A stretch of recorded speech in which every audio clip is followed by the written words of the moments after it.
Hello and welcome to another of PAVE's weekly panel discussions. This time we have an extremely important topic because it's really one that matters right now. This is not about sort of the future, the far off future. This is about sort of technology that's on the road right now, how it's designed and how it's worked. Specifically, partial automation systems or any kind of system with a human in the loop. And we are really trying to get to the bottom of what academic research has to say about this. And we couldn't have a better panel of folks to help us understand the research that is out there on this topic.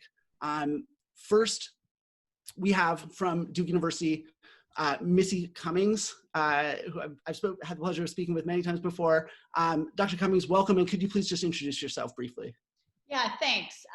Like you said, I'm at Duke University. I'm a professor in the Electrical and Computer Engineering Department, and I direct the Humans and Autonomy Laboratory. And just for the sake of disclosure, I'm also on the board of directors for a Tier 1 automotive supplier, Veoneer. Great. And from University of North Carolina, we have Dr. Michael Clayman. Dr. Clayman, welcome, and please introduce yourself briefly. Yeah, thanks, and thanks for letting me be a part of the panel. I'm the Senior Human Factors Engineer at the Highway Safety Research Center. My research specialization is in human automation interaction. I have an aerospace background, but now I'm doing research in automated vehicles, and most of my research has to do with vulnerable road users, pedestrians, people with disabilities, and first responders. And last but definitely not least, we have Michael Neese. He is the, well, I'll let him, from Lafayette College, I'll let him introduce himself. Thanks, Ed. Yeah, my name is Michael Neese. I'm an associate professor in the Department of Psychology at Lafayette College. My lab is the Human Factors Perception and Cognition Lab there. And my research on vehicle automation, I've looked at things like acceptance of vehicle automation, perceptions of some of the terminology that's been used to describe automation, a little bit of research on human-machine interfaces for vehicle automation. So when we think about automation, just generally, you know, we tend to think of robots, right? We tend to think of, or at least that's what I tend to think of first. But as you know, we all know to at least some extent, there are lots of different systems in which humans and automation interact. And in fact, one of the things that I've learned relatively recently is that there is a lot of history you know, in this field of research. This is not, so even though some of the systems and issues that you know, we're grappling with a little bit as a society right now are relatively new, as a general topic, this is something that we've been studying for a long time. I'd like each of our guests to, and we can maybe just go in the same order and start with Dr. Cummings, sort of you know, give us a little sense of you know, how long this has been going on, and maybe sort of, you know, either where it started or some of the, you know, most important earlier research before we get into these sort of specific automotive applications. Well, in the transportation world, I think the big push started happening in the late 70s when you started to see more automation coming into autopilot, real autopilot systems in commercial aircraft, along with auto land features. And so I think that you started seeing them in the late 70s. The military was also starting to look at why they were having so many aviation accidents. And I would say the peak of interest in terms of what was going on with automation in aircraft happened in the 1990s when Airbus started losing a lot of aircraft due to human-machine interaction failures. And so I think that was kind of the cusp of what made a lot of institutions realize, oh my gosh, we have a real problem. And then it started to take off in aviation. I would say in terms of what's happening in the driving world, they've been very late to the game. Driver distraction started the conversation. And then, you know, the worst combination of technologies, driver distraction with semi-capable autonomy in the car cockpit. So that's, I think we're now kind of at that peak of interest that we were in aviation in the 1990s. And just to clarify really quickly, when those early autopilot systems came into use, are you saying that air crashes actually went up? Well, not the basic autopilot where, you know, you could just put hold airspeed, hold heading. That's a control loop that's been very well founded. It's when we started seeing more of the advanced automation in terms of the complex control through various operational domains. So some of, how do you control various subsystems and let the pilot be completely hands off? Or even worse, assisting the pilot in ways that the pilot did not really understand they were being assisted. And indeed, the 737 MAX problem with the MCAS system is actually very reminiscent of what was going on in the 1990s. And so it is kind of a curious history repeats itself kind of mantra that Airbus really got taken to the cleaners in the 1990s, and it took Boeing, 50 years then to, 30 years to actually get that lesson really embedded in them, that they need to pay attention to the interaction. Fascinating. Yeah. Dr. Kleiman? Yeah, I'm gonna, there have been a number of events that have kind of set the stage for where we are right now. I'm gonna go back a little bit farther, like looking from more like an ancient history perspective on this, because a lot of this research has, a lot of it sounds new to people in the automotive industry who are doing some of this research, but a lot of this dates back, like you said, for decades. And one of the earliest ones that I point out is back in 1951 with some of the earliest work on what we're calling now function allocation, or deciding what jobs you're going to give to the automation and what jobs you're going to give to the human. And there was a paper that was done back in 1951 for doing research on air traffic control workstations by a researcher, or the editor of the paper was named Paul Fitts.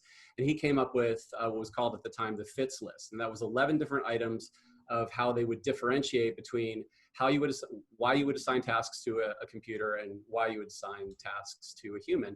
And a lot of these are elements that you can kind of look at today and see, some of this stuff still kind of holds true. So people are still better, when they need to exercise judgment, when they're looking for patterns, and when they need to improvise a particular task. And machines are still better at, having very quick responses, applying force in an even and consistent manner, and doing multitasking or repetitive tasks. And so this is stuff that we still see now. Not necessarily a cookbook for design, but it does kind of give you some insight into things that we were looking at, 70 years ago into the same kind of topic. And as part of the same paper that they wrote, they also saw a lot of the things, predicted a lot of things that we're seeing now. Things like the takeover problem. If you have automation do something for a long time and then have a person join in, you're going to see some errors come up. Things like situation awareness, about keeping the person informed through the automation. So if it does fail, then you'll be able to come back into it. Things like skill decay, that if you let automation go too far, then you may lose some of your manual skills. And so, like I said, these things have been going on for a number of years. Yeah, great. And Dr. Neese? I think, I totally agree. There's a rich history of the study of human automation interaction, and it does feel like that there are some missed opportunities for applying lessons learned in the driving domain. There are things that we've been aware of for a really long time. If we look at classic papers like Bainbridge talking about ironies of automation in 1983 and describing how if you set out to start automating functions and you don't have a real plan for how to integrate the human, and you end up making the human sort of a garbage can depository for the things that you simply weren't able to automate through some technological process. That's a really what we think of as a technology-centered design approach instead of a human-centered design approach. Then you end up assigning and allocating some of those functions to the human that the human's not especially well equipped to handle. Things like monitoring and vigilance are quite common. And so in a sort of colloquial sense, we think of automation as a machine or a computer doing a task that a human used to do. And you might, in a colloquial sense, think that that means, well, the human now does nothing. But in fact, there's just abundant literature that shows the human is not incurring no workload. The human isn't doing nothing. The human is now doing a different task. And that task tends to be monitoring, a vigilance task, looking for rare, infrequent events. And there's just an abundance of literature that is not something that humans are well equipped to do. It's hard work. It's stressful. People aren't very good at it. Yeah. So it seems like this sort of major theme that cuts across all of these things is that it's really important with these systems that you actually design, a system that encompasses, you know, the human and everything that a human is likely to do. Sort of in a driving context, sort of what are the things that you need to be aware of when you're designing a system like this that humans just do? Like what does the research tell us that you know are the things that you need to be sort of most worried about? We can do this as a jump ball. Feel free to jump in. Okay, I'll jump in and say, all right, so we know for a long time that, and this not just from the transportation literature, but this also speaks of the nuclear reactor and other process control literature. If you leave humans to babysit highly automated systems for long periods of time, you can be sure that they're going to get distracted. Humans, it's almost painful in your brain to just sit and watch automated systems and wait for something bad to happen. And I think as compared to the 70s, when there was a really big surge in research about this, you know, they didn't have things like cell phones and on-demand information. I think all of our brains have been rewired to seek information almost constantly. And in fact, I think there's a whole nother, you know, that there's a bad side of that too, that people just never take a break. But that desire to constantly seek information is now pulling people away from the primary task of monitoring and checking my cell phone, or, you know, even, and we know this for a long time, that people who are driving and talking on a phone, even if it's hands-free, you're still distracted because the distraction is happening in your brain. It's not your hands. And so this idea of monitoring automated systems that are imperfect and just imperfect enough, there have been years and years of research. And so if you would have asked any one of us on the panel today, 20 years ago, you would say, would it be a bad idea to have partially automated automobiles that were pretty good, but they couldn't see a semi-truck that was pulling out in front of the car? Would that be a good or a bad thing? All of us would be, that would be a bad thing and we should never do it. Yeah, I mean, I completely agree. Another thing I think that a mistake is made, you know, outside of human factors, is that you could somehow train this out of someone. That if you teach them to pay attention, or if you put it in the owner's manual, or they sign a disclosure form or something like that, that you're going to be able to train that out. I mean, you can't train out human nature. That everything that Missy says is still going to be true. You're still going to find other distractions. You're still going to look to fill that, you know, sweet spot of mental workload that keeps you happy while you're performing a task. Wow, that's actually really fascinating. So it doesn't matter how much you're warning people, or is there a point at which there's enough warning that you can actually, or is it just, and then maybe also on top of this, like how long does that take, like in general, for people to start to not pay attention? It varies from person to person, but I think on average about 20 minutes. Okay. And then as far as the warning, is there a point at which warnings help, or is this just totally innate? And yeah, unfortunately, one of the answers you're going to get from academics is it depends. So yes, warnings definitely help, but it might be, you know, in some cases you might need a subtle warning. In other cases, you might need to, you know, really blast somebody in the face with a warning. So it needs to be a salient warning, or a warning that you can actually see. There's also a lot of research for, you know, for takeovers, what is the right amount of warning? You know, do you need to give somebody 1 second? Is it 3 seconds? Is it 7 seconds? And so there is also, depending on what you're warning against and how much the person needs to adjust, how complex the situation is, of what they have to pay attention to, then that warning is going to vary. And also, and the warning has to be, there's textbooks written on this, the warning has to be designed properly. You know, if you design a warning, you know, that's an auditory warning that's going off, you know, behind your head, but the thing that you need to pay attention to is in front of you, that warning is not going to be as helpful as it could have been. So there's a lot of things that go into this in terms of design. It's also the case that if you're, you know, insisting on making the person do something that they really don't want to do and they really aren't well equipped to do, then you can warn them and perhaps try to force them to perform that function in that system. But at some point you start to bleed into acceptance and other things like that, other psychological variables that matter, where they have a decision to make whether they will keep using that system or pursue, you know, some other way to get the same thing accomplished. Well, I think we can look at the history of Tesla accidents where they've ended in fatalities, and we can know that the system can warn somebody even 6-7 seconds before an event, and that's not enough. So I think we can actually quit, we've got enough data in to quit guessing about it and to say unequivocally, if you're gonna alert somebody using some kind of torque-based sensor on the steering wheel, that is not good enough. And certainly 30 seconds between alerts is too long. Yeah. Is there, you know, one of the things that I hear sometimes is that, well, you know, when cruise control first came out, people probably, you know, drove straight into vehicles all the time. You know, are these probably, you know, they weren't paying attention or they overtrusted? And again, you know, this is just something that people say, right? It's a perception that's out there. I'm wondering if you could cast some light sort of on the role that sort of the level of automation plays in these factors, right? So do you see less of these problems with lower levels of automation, more with higher, and sort of, are there lines where we can see these issues really sort of take off more? In automation, there's this, I guess, a newer concept, you know, that they're calling the lumberjack effect now, that basically it's the bigger they are, the harder they fall. The more automation you build onto something, the larger the potential failure. So if you at these lower levels of automation, if you are, you know, in the loop and you are constantly paying attention and you're fully engaged, then, you know, there are these lesser issues that come up. Now, maybe with these higher orders of automation, when there's a failure, you're completely, you know, you're not paying attention, you have to get re-engaged. And so there's a higher probability that, you know, that something could happen that's disastrous.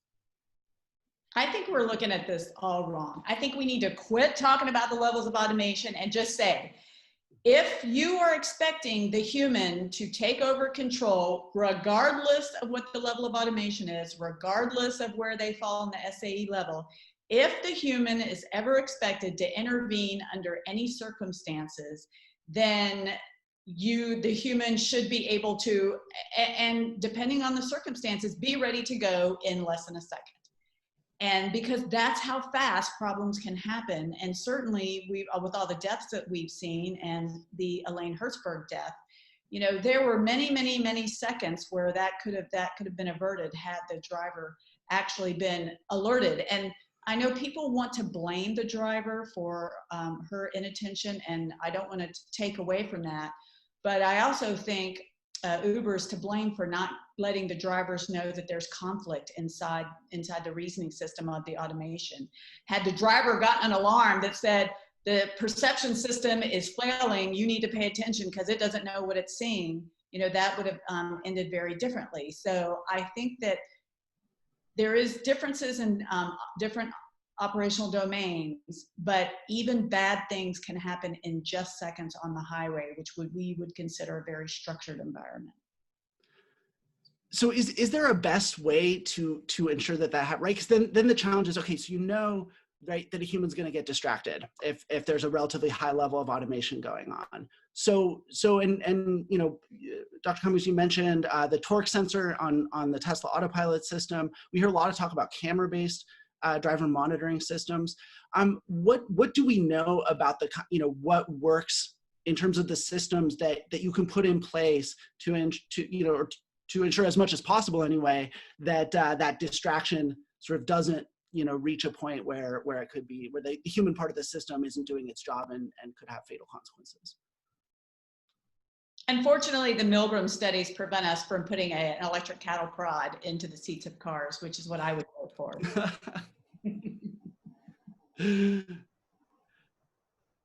So I mean, that would be a very strong motivation. But you know, do the camera-based systems work? Does a wheel-based system work? What is either the research or investigations sort of tell us about this?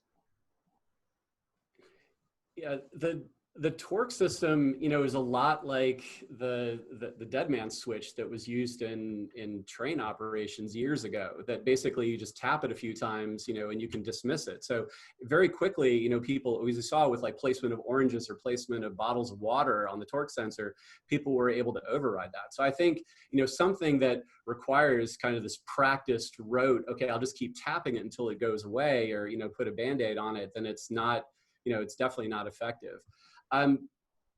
I know there's a lot of really good research in driver monitoring systems. I still have some concerns about those personally, just because, just because somebody's looking at the road doesn't necessarily mean that they're fully engaged. There's this concept of inattention blindness where, if, again, through vigilance studies, you could just be checked out and not paying attention. So again, not my area of specialization, but I do have some concerns about, whether looking at eye gaze as some kind of a, proxy for cognitive engagement does concern me a little bit. I completely agree with that assessment. It's also not my main area of research, but I think that basically any sort of touch or torque-based driver monitoring is probably not going to be effective. I think it seems like monitoring the eyes is going to be more effective, but all of that is just sort of assuming we're insisting on putting the human in this situation where there's some shared function allocation, some expectation that the human is a backup, and is probably being forced to do some of that sort of vigilance task monitoring that we know is not the best allocation of function to a human being. I mean, I think about some of these systems, or some of the ways that this might look, is all of the technology could be a totally opaque backup to the driver, where except for in emergency situations, it's there and they barely notice that it's there, except for when it comes up to try to correct a mistake that the driver made. If you switch that around and make the technology the center of the system, and you expect the human to be the fallback in these rare occasions, we've described things like the automation paradox, whereby, to the extent that we assume that you're not going to put anything out there unless it's fairly reliable, it's going to work the way it's intended to work most of the time. That's the exact situation where if you expect the human to intervene, they're pretty likely to be especially unprepared, because they've become complacent and they're so used to it and expect that it works reliably most of the time, because it does in fact work reliably most of the time. But you have those small number of cases where the person has to intervene. That whole area, driver monitoring or not, I agree, is still of concern to me. And then you're talking about a totally different thing altogether. I think if you are going to claim the sort of full self-driving model, there's no expectation that the human would ever step in and have to do anything. We're going to take responsibility for all of that, including when accidents happen and so on, and we're not going to take a cop-out approach and call it human error or something like that. So Ed, I just want to say, because I know you want like a hardcore recommendation, when people leave this event, what can they go and take away? The takeaway is torque monitoring on the driving wheel is terrible and should be outlawed. That should not happen at all. There is no there's no alarm sequence that would ever be good for the torque monitoring sensors. We should never use that as a proxy for driver monitoring.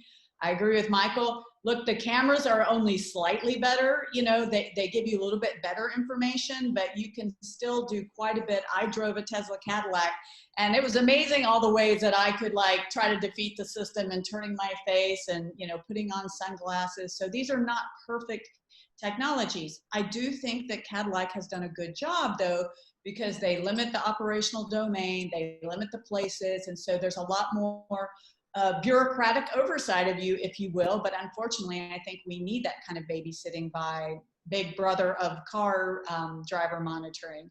But the bottom line is, if you think that you can bring the human to have the right level of attention at the right time in any sort of events that requires seconds for response, not minutes, but seconds, it's just a lost cause. It's not going to happen.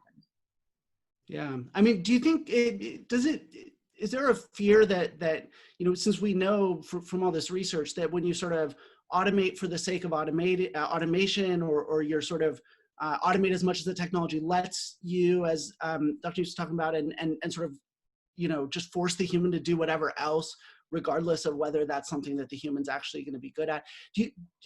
Is there a fear because there's so much excitement around autonomous drive technology that companies will design these systems more to give the sense that this is autonomous or like autonomous, rather than really designing it as something that is, incorporates sort of what human behavior really is, and sort of, enhances human capability the best? Is that a design concern? My impression is that most of the discourse around all of this technology has begun with the assumption that the endpoint is we will engineer the annoying human out of this system.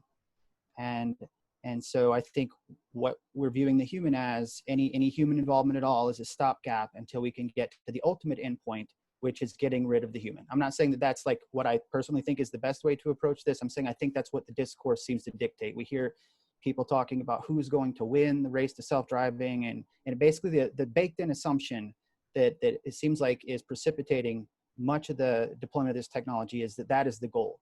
And I'm sort of curious, I've been thinking a lot today about what this technology might look like if the goal had been, we're going to take the human and their limitations and capabilities and the technology and its limitations and capabilities and make the safest system possible, because we might have begun with a whole different set of assumptions, and the whole deployment and the whole progress of this area may have looked completely different if we hadn't had that sort of baked in model to start with, that the human is an inconvenience that makes mistakes to be engineered out of this system, especially since it seems that is a less and less attainable goal than perhaps initially people thought it might be. And it seems like we're going to be in a protracted period where the human is kind of viewed in this stopgap phase as something we haven't quite engineered out yet, but that's what we're ultimately hoping to do.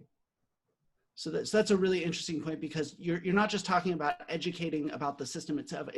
You're really locating the human as, you're the one driving, and maybe there are things that can help, your blind spots, and which is in some ways similar to sort of what has been done in a lot of emergency braking system. That's not something that you go out on the road and you're like, okay, I'm going to put on my AEB system and I'll never crash, right?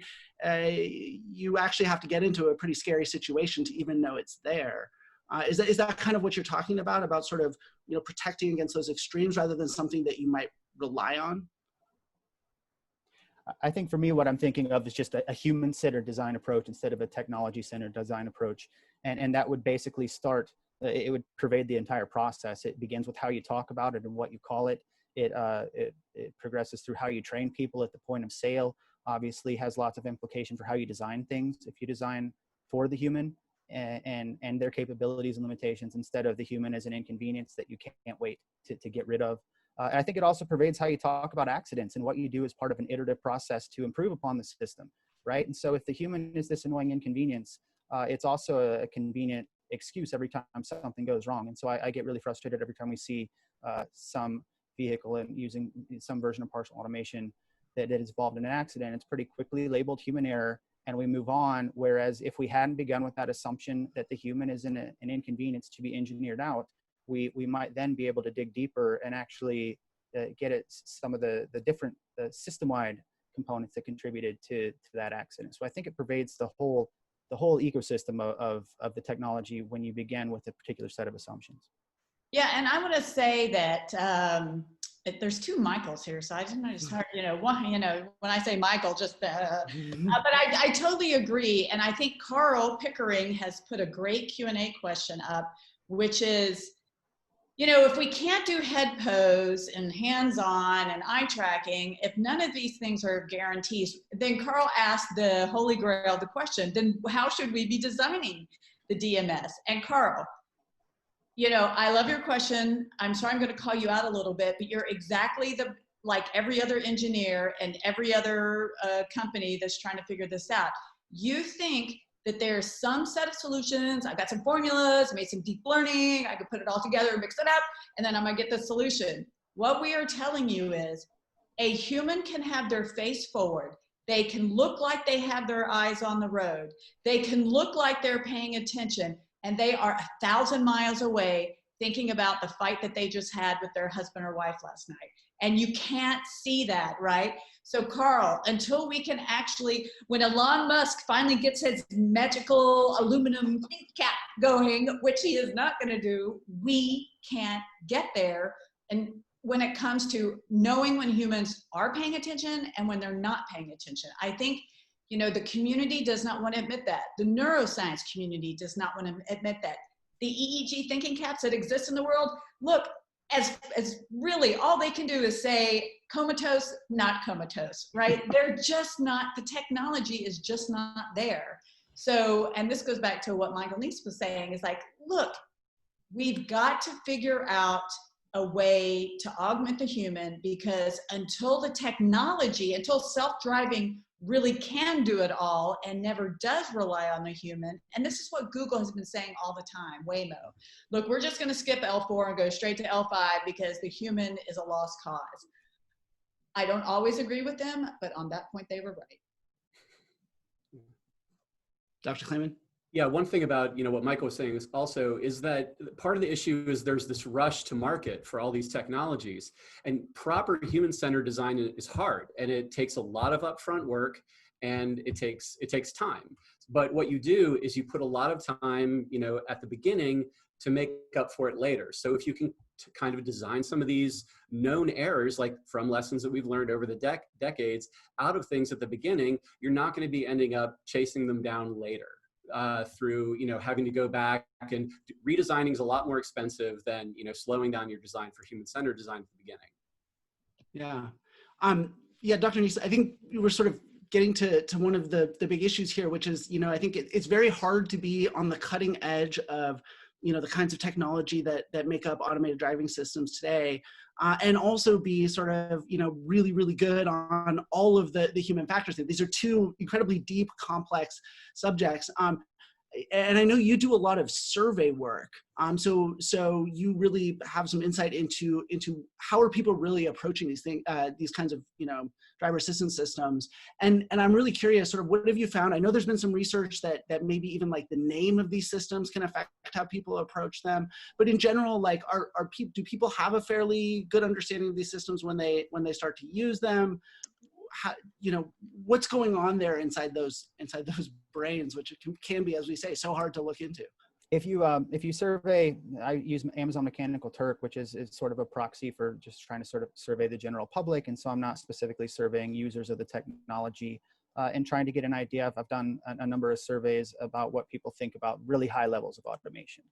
Just as a psychologist, I was kind of interested in the question of, like, are you really going to get into a car that doesn't have a steering wheel, and if so, why? I've gotten actually away from that lately because it just seems like the bubble has burst, and I don't think anything remotely like that is going to be deployed soon. But my impression from my survey research on acceptance of high levels of automation is that most people just have a really kind of rough, generally positive feeling about it, or generally negative feeling about it, and that kind of drives everything else. And so we would expect, perhaps, and it makes a lot of sense because people haven't experienced this; it's not available, and so.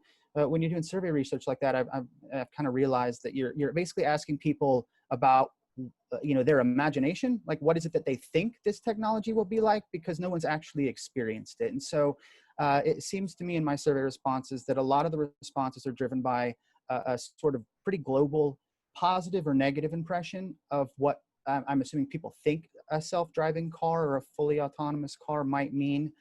And so in that regard, I think it's fair to say that across my surveys, I see what I would describe as sort of cautious optimism with different subsets of other people that, aren't very enthusiastic at all. And they're just like common correlations that have recurred in my data are, there's a negative correlation of acceptance with age. And so older drivers seem to have a tendency to be indicate less acceptance of high automation than younger drivers. The other thing I've seen that has a huge directionality problem with interpreting is familiarity. So more familiar people that have read a lot more articles and are more in tune with what's going on in the industry are more accepting, but it's not clear if, that they're just seeking out more of that information, or if it's the other way around. This sounds a lot like what we saw in our survey that we recently released. Right. Are there other thoughts, because this, the state of mind of the human, right? The human is part of the system. What's in their head and what they expect go into, using that system, expecting or anticipating, it matters. Do we know sort of what informs people's sort of mindset when they go in to start using these driver assistance systems? What kinds of things shape those views? I mean, do they generally have a decent level of understanding of what it's going? Do they tend to overtrust it or undertrust it? So I think that this goes back to the age component and gender. We mostly younger men, men between 25 and 45, somewhere in that range, love Teslas and are the primary drivers of Teslas. They also tend to be very technically savvy, but they also tend to overtrust technology more. Certainly it's striking to me that the 3 deaths that we can call out for autopilot, the Walter Huang, the Banner, and the Brown case, you know, these guys were all about the same age, and they were no dummies. You know, one was an Apple engineer, one was a former Navy SEAL, and I'm not sure I ever knew what Jeremy Banner did, but I'm quite sure that he was very tech savvy. So I think it's not an issue. These guys were no dummies, right? But I think that they are all, they're human, and we all fall into complacency. And I think that's the real key here, is that academic studies have shown for a long time, people will start to inappropriately trust automation when it's only about 70 to 80%. That's actually not very good. I mean, you know, like you could say 1 out of 5 times the automation is going to fail, but people will trust that automation, trust it enough, right, to be deadly. And so I think that this really speaks more to not any personal characteristic about man, woman, tech savvy, not tech savvy. We're all human, and we all become complacent. And when anything in our world does just good enough, that's enough to lull us into a false sense of security. Like every day when I have a trouble with my Mac, I get so mad because I switched from PCs to Macs because they were so much better. I don't know why I thought they were so much better. They fail at the same rate, but I have this anticipation because it works pretty well most of the time. So I just get inappropriately outraged when it doesn't work. And I think that we need to remember that this is technology that is only partially capable. If it worked awesome, we would be driving to Vegas and falling asleep in the back seats of our cars. Yeah, I want to bring in Dr. Kleeman, but first, so you mentioned we start trusting automation around 70 to 80% reliability, somewhere in there. Just for contrast or context, if you're designing a safety critical system, which obviously is something that's, you know, that important, what is the level of reliability that is sort of responsible to put out there in the world? I assume you have to validate these systems, and you have to have some sense of how reliable it's going to be. Sort of what are sort of the targets anyway for those kinds of systems? Boeing says 10 to the -6. They would argue, some would tell you 10 to the -9th, depending on the kind of system it is. That is what aviation supposedly test technologies to. Yeah. Dr. Kleeman, it seemed like you had something to add. Yeah, I was just going to piggyback off what Missy was saying, and just that some of it comes down to, there's this concept in psychology of the mental model, that if the mental model of the person matches the functionality of the automation, then you're probably okay. Even if it's not fully reliable, if the person understands, or what's known as trust calibration, if they understand, where that reliability is going to fail, or where the system isn't going to be functional, then you have a better chance of it being okay. But yeah, the main thing is that the person has to understand it. When you get these incompatibilities, when you get this lack of calibration, that's when problems start to come up. So if I'm driving one of these assistive systems, and I know that it's not 100% reliable, I'm going to be looking out into the highway for that retread to come up in front of me that my automation is not going to be able to see, and I'm going to move my car out of the way because I know that the automation can't do that. It's good at staying in between those painted lines, but I also know that it's not going to move out of the way of a hazard. Yeah, that calibration point is really interesting. Just like we think about autonomous vehicles, sort of matching the level of technology to the domain, which of course has to happen here as well. But you also have to match that level with the human and make sure they're aware. I'm wondering, is there a challenge here when it comes to the sort of approach of minimum viable product that you sort of iterate over time with the over-the-air updates? If that system is constantly changing, does that create a challenge for the user and for that calibration that you were talking about? No, absolutely. I mean, especially if, basically, the sky's the limit. I mean, this is something that, NHTSA was asking about, 4 years ago when they released their first, guidance on automation, of essentially, if you can do an over-the-air update, you're at the level of potentially replacing the driver. So yes, I mean, you could have anything from a simple cosmetic update to your entertainment cluster, or it could be something that actually affects the functionality of the driving. So yeah, I mean, you could throw off that calibration completely with an over-the-air update if you're not communicating it properly. Yeah. And to that point, I've done some research as recently as last fall on mental models and basically sitting down and interviewing people, particularly about adaptive cruise control and lane keeping assistance. And, you know, you're a little more formal than this with your questions, but basically what you're asking is, how do you think this works? And in the course of that, one of the things that came out, and this has been shown in other parts of literature as well, is that people pretty consistently report that they learn to use these things by trial and error. And so you can imagine how that's working with over-the-air updates and so on. It's probably not going to be enough to just put an explainer on the screen on the day that the over-the-air update downloads. And yet that's probably what we're looking at, is people reading a brief explainer in that scenario and then going out and just trying it out on the road and figuring out how it works as they're driving, which is concerning. Yeah. So you know, and we've all mentioned, I think, pretty much already today, the in some way or another, the SAE automation levels. And, you know, in some ways we're lucky to have them. It's something, right? Just as, you know, the standardization that we do have and certain of the nomenclature may be limited, but it's something. But, you know, because sort of that understanding is so important, and because to communicate something broadly, and I mean, you know, ADAS systems and you know, partial automation is going to be on almost every vehicle like quite soon, and so there is clearly a need to get this out there. What was your advice, and I'd like to hear from all of you, like to us, to PAVE, sort of in terms of how, what are the most important things that we can educate, and sort of, are there ways to communicate those most critical concepts in a way that's really sort of broadly comprehensible and not too like arcane and nerdy?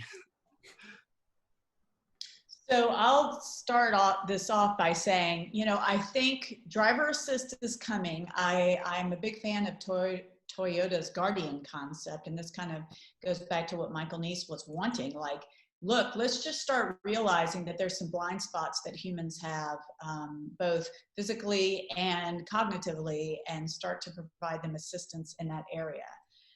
So I'm a big fan of driver assist, and it is the future. I think going forward in the future, the big problem is going to be standardization across driving assist programs, because I rent, or at least in the old days when we could get out of our houses, I would rent lots of cars.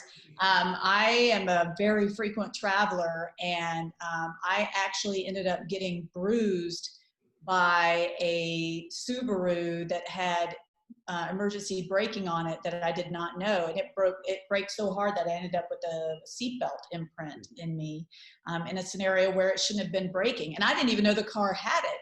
And so I think we need to start thinking about new ways of reaching out to drivers and incentivizing them. You can gamify it, whatever you want, but drivers need to know what capabilities are in the cars that they have. Their own personal cars, it's easier to teach them. But in these days that we're jumping into different cars, I think it's super, super important that we start thinking about standardization of technologies. Lane assist should work the same in every car, at least the alerting system. And companies don't want to hear that.